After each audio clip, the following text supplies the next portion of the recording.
Sœurs et frères dans le Christ, paix, joie, grâce, amour à chacune de vous en ce lundi de la 16e semaine du temps ordinaire. La première lecture du livre du Michée est celle sur laquelle je voudrais m'arrêter un instant pour méditer avec vous.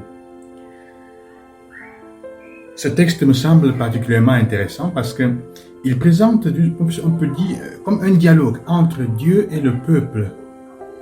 Entre Dieu qui se plaint, qui se lamente. Et en fait, Michée dit, au nom du Seigneur, écoutez ce que je vais dire. Lève-toi, engage un procès avec les montagnes.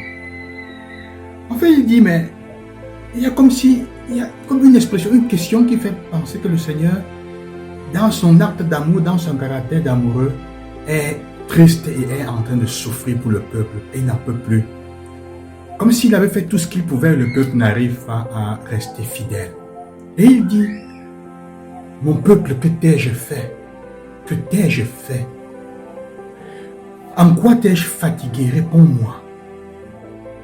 Est-ce parce que je t'ai fait monter du pays d'Égypte, que je t'ai racheté de la maison de l'esclavage et que je t'ai donné comme guide Moïse, Aaron et Myriam? Il dit, de tout ce que j'ai fait de bien pour toi, qu'est-ce que tu me reproches? Pourquoi tu n'arrives pas à rester fidèle? Qu'est-ce que toi tu reproches à Dieu? Qu'est-ce que Dieu qui t'a fait le bien? Quel est le bien qu'il t'a fait pour lequel tu n'es pas content et tu lui reproches quelque chose? Et j'ai fait tout ce que je pouvais, je t'ai libéré. Et alors le peuple à son tour aussi demande comment est-ce qu'on va se présenter alors devant le Seigneur. Il y a ce dialogue. Comment se présenter devant lui? Comment devons-nous nous présenter devant Dieu? Parfois, on a l'impression, en effet, le texte nous fait comprendre que parfois on a l'impression qu'on n'arrive pas à voir, à être satisfait des biens que Dieu nous fait. Des multitudes d'aspects de sa miséricorde et de sa grâce qu'il fait à chacune de nous. Pour quel bien est-ce que tu veux me faire du mal?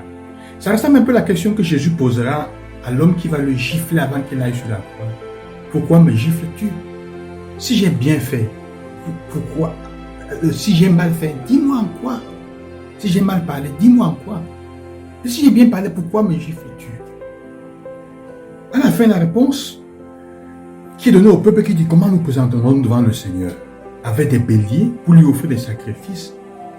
Et il dit, mais on t'a déjà fait connaître ce qui est bien, ce que le Seigneur réclame de toi. Alors c'est là, en fait, le point d'arrivée pour nous, c'est intéressant. Il dit simplement que tu respectes le droit, que tu aimes la fidélité et que tu t'appliques à marcher avec ton Dieu. À marcher avec ton Dieu. Respecte le droit. En fait, quand on parle de droit, on parle de justice.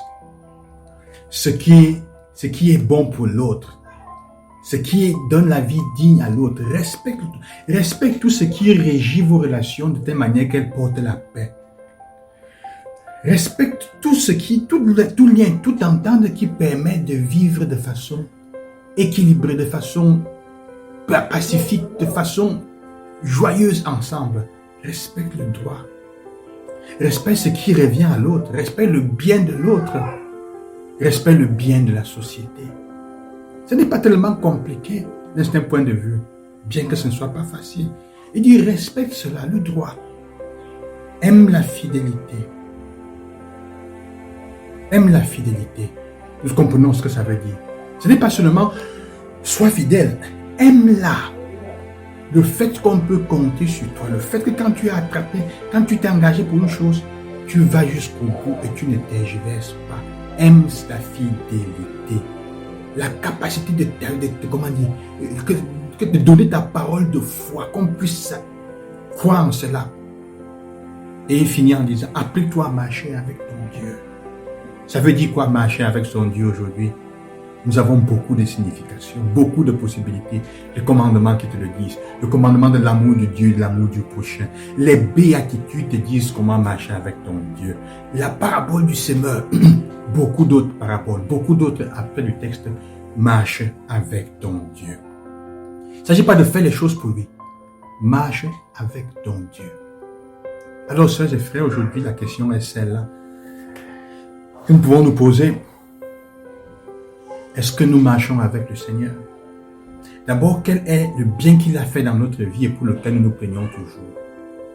Est-ce que tu as marché avec est-ce que tu es décidé à marcher avec le Seigneur? Si oui, quel est l'aspect de ta vie dans lequel, qui requiert le plus ton attention pour marcher avec le Seigneur? Que Dieu vous bénisse et qu'il vous accompagne. Loué soit Jésus-Christ. À demain. Bonne journée.